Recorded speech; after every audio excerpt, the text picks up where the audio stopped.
नमस्कार दोस्तों, स्वागत है आपका ओमकार इंस्पायर इंडिया में।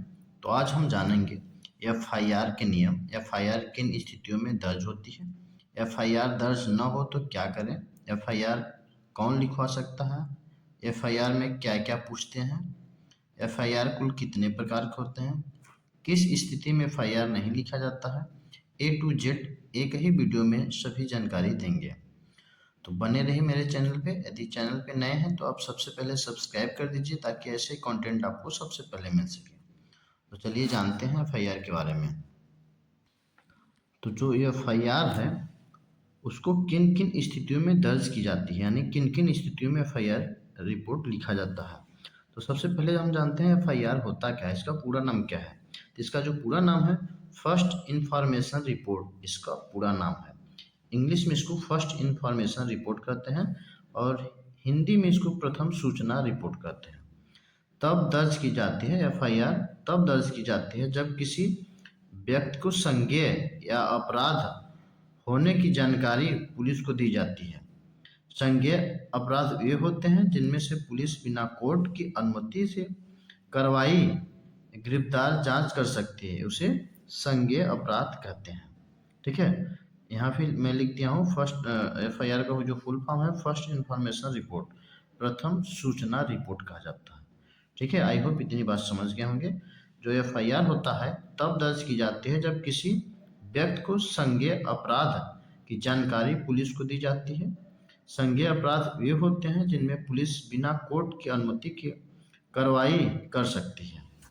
ठीक है, किन किन स्थितियों में एफआईआर दर्ज करना अनिवार्य होता है। तो हत्या या हत्या का प्रयास करने पे एफआईआर करना जरूरी हो जाता है। किसी की जान लेना एफआईआर की कैटेगरी में आता है। जान से मारने की कोशिश करना, यदि कोई व्यक्ति जान से मारने की कोशिश कर रहा है तो इस स्थिति में भी एफआईआर लिखा जाएगा। बलात्कार करना या यौन अपराध करना, ठीक है, छेड़छाड़ करना, पॉक्सो एक्ट के तहत बाल यौन अपराध, दहेज उत्पीड़न, दहेज के लिए प्रताड़ना करना, दहेज से किसी की मृत्यु हुई दहेज की वजह से, मारपीट, गंभीर चोट के कारण भी यदि किसी को गंभीर चोट भी हुआ तो भी आप एफआईआर लिखवा सकते हैं।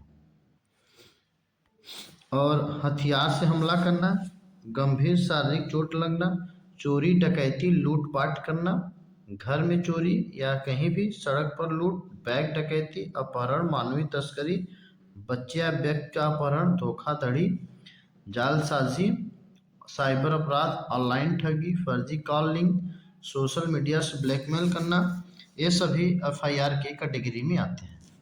ठीक है, यदि इस प्रकार के किसी व्यक्ति के साथ घटना घटित होता है तो जाके पुलिस स्टेशन, अपने नज़दीकी पुलिस स्टेशन एफआईआर करवा सकता है। ठीक, हाँ, इसके बाद हम जानेंगे कौन एफआईआर करवा सकता है। किन, इसके पहले हम जानेंगे किन स्थिति में एफआईआर होता है, इसके बाद हम जानेंगे कौन कौन है जो एफआईआर करवा सकता है। ठीक है, तो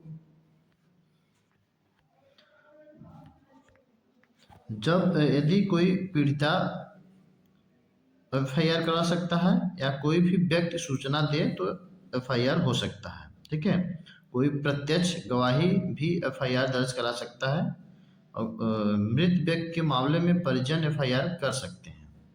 ठीक है, किसी व्यक्ति की मृत्यु हो गई तो उसके परिजन भी एफआईआर करवा सकते हैं। जिसकी मृत्यु हो गई हो तो मर गया हो तो कैसे कराएगा। ठीक है, यदि पीड़िता जिंदा है तो वो भी एफआईआर दर्ज करा सकता है।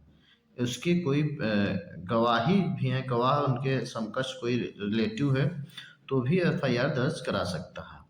ठीक है, जब पुलिस स्वयं अपराध देखे तो भी अपराध वो एफआईआर दर्ज कर सकता है, जैसे गश्त के दौरान।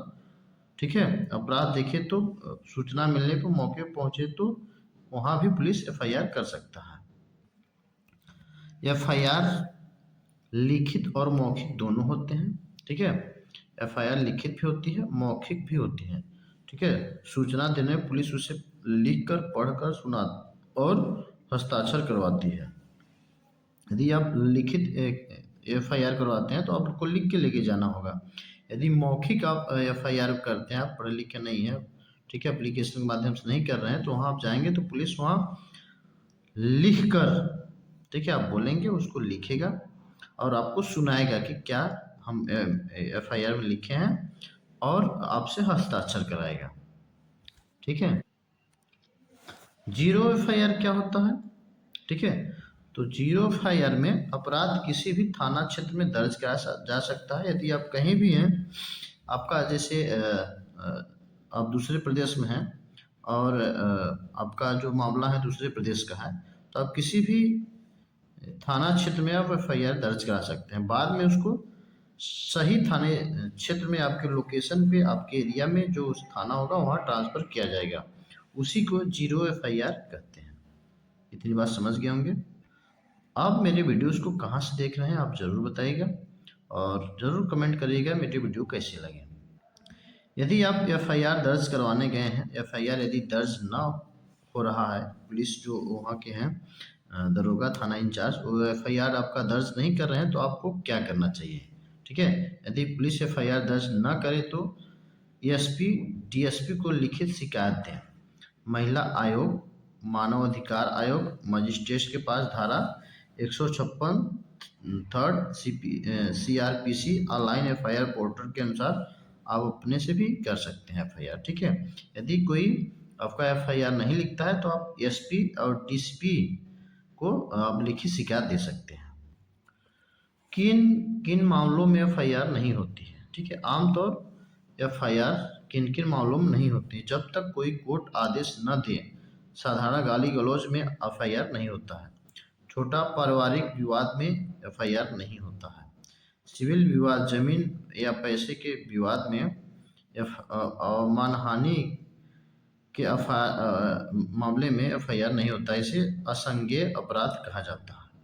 ठीक है, यदि कोई व्यक्ति गाली गलौज किया तो उसमें एफआईआर नहीं होता है। छोटा पारिवारिक विवाद है तो उसमें भी एफआईआर नहीं होता है। सिविल विवाद है, ठीक है, ये जमीन या पैसा का जो होता है ना, तो उसमें समझौता किया जाता है, एफआईआर तुरंत नहीं होता है। ठीक है, इसे असंज्ञेय अपराध कहा जाता है। एफआईआर दर्ज कराने का अधिकार किसके पास है? तो एफआईआर जो दर्ज कराना वो नागरिक का अधिकार है। एफआईआर की फ्री कॉपी मिलना अनिवार्य है। यदि आप एफआईआर कराने जा रहे हैं तो आपकी जो फोटो वहाँ एफआईआर होगा उसका कॉपी आपको लेना अनिवार्य है, ताकि आपके पास प्रूफ हो कि मैं एफआईआर करवाया हूँ। एफआईआर दर्ज करने से मना करना कानूनी अपराध है। यदि कोई व्यक्ति या जो थाना इंचार्ज है वो एफआईआर नहीं कर रहा है तो वो कानूनी अपराध माना जाएगा। आई होप आपको समझ में आ गया होगा। चैनल पे नए हैं तो आप सब्सक्राइब कर दीजिए। मिलते हैं नेक्स्ट वीडियो में। जय हिंद, जय भारत।